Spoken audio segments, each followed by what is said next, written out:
Bienvenue dans cette capsule vidéo dans laquelle on va parler de mélange, transformation physique et transformation chimique et qui va nous permettre de compléter la fiche mémo 2. On va compléter les 3 cases en haut de la fiche mémo et à chaque fois je marquerai bien 2 temps. Un premier temps au cours duquel je vous demande d'écouter, je vais réexpliquer ce qu'on a vu pendant l'activité en classe, et un deuxième temps pendant lequel vous pourrez noter sur votre fiche les conclusions et compléter les différentes cases. On commence par la première case qui est en haut à gauche. Au cours de l'activité, on a parlé du mélange entre le sucre et le sel. Ce sont deux solides, corps purs, qu'on peut représenter à l'échelle microscopique comme ceci. Quand on les mélange, eh bien rien ne change. Le sucre qui était solide reste solide, le sel reste solide, et dans le mélange final, on obtient simplement deux solides qui sont mélangés. On représente ainsi les particules carrées et triangles. C'est ce qu'on appelle un simple mélange, c'est-à-dire une action de mélanger. C'est ce qu'on va noter ici. Au cours d'un mélange, l'état de la matière ne change pas et les espèces chimiques restent les mêmes. On a toujours du sucre, on a toujours du sel, ils sont toujours solides. Par exemple, c'est ce qui se passe quand on met de la grenadine dans de l'eau ou du sel dans de l'huile. Pour le représenter à l'échelle microscopique, on peut représenter les particules de la première espèce ici, de la deuxième, et quand on mélange, on retrouve simplement les mêmes particules dans le même état. Vous pouvez noter ceci sur votre fiche et reprendre la vidéo après. Pour la deuxième case, au milieu, on va s'intéresser à l'étape de cuisson pour obtenir le caramel. On était parti d'eau sucrée, de l'eau liquide avec du sucre dissous, et on obtient un liquide avec de nouvelles particules qui représentent le caramel. On a donc ici l'eau avec les particules de sucre dissoutes, et à la fin, une nouvelle espèce chimique, le caramel, où on a représenté les particules différentes sous la forme de pentagones, qui n'ont rien à voir avec les triangles et les ronds qu'on avait pour l'eau et le sucre.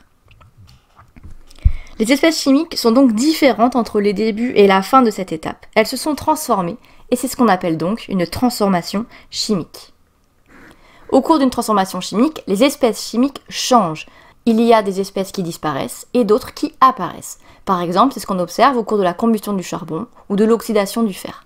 Pour le représenter à l'échelle microscopique, on a une première espèce ici, une deuxième ici, et lorsqu'on les fait réagir ensemble, on obtient une nouvelle espèce. La verte et la rose ont disparu et on a formé ici une nouvelle espèce qui est violette. Vous pouvez noter ceci sur votre fiche. Dans la dernière case, on va s'intéresser à l'étape au cours de laquelle on a dissous le sucre dans l'eau. On avait donc au départ des particules de sucre solide, un corps pur, et de l'eau liquide, des particules d'eau à l'état liquide. Lorsqu'on a mis le sucre dans l'eau, on a à la fin toujours les particules d'eau à l'état liquide et le sucre qu'on obtient qui n'est plus à l'état solide puisque les particules ont été dissoutes dans l'eau, elles sont dispersées dans l'eau. On a bien de l'eau sucrée.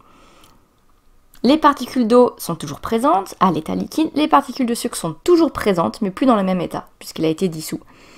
On a donc toujours les mêmes espèces chimiques, on reconnaît ici les carrés orange et les triangles bleus, mais l'état de la matière a changé puisque le sucre n'est plus solide. C'est ce qu'on appelle une transformation physique. Au cours d'une transformation physique, les espèces chimiques restent les mêmes, mais c'est l'état de la matière qui change. C'est le cas par exemple quand on a évaporation de l'eau ou n'importe quel changement d'état. On garde bien la même espèce au début et à la fin, mais c'est l'état qui va changer. La dissolution du sucre dans l'eau est un exemple classique. Ici, dans la représentation microscopique, on va s'intéresser à la fusion d'un glaçon. Donc ici, on a de l'eau à l'état solide, et on va obtenir à la fin, si on chauffe, de l'eau à l'état liquide et de l'eau qui va passer à l'état gazeux. On représente ainsi les particules d'eau solide, liquide et gazeux. On a bien les mêmes particules, mais l'état de la matière a changé. C'est bien une transformation physique. Et vous pouvez noter ceci sur votre fiche.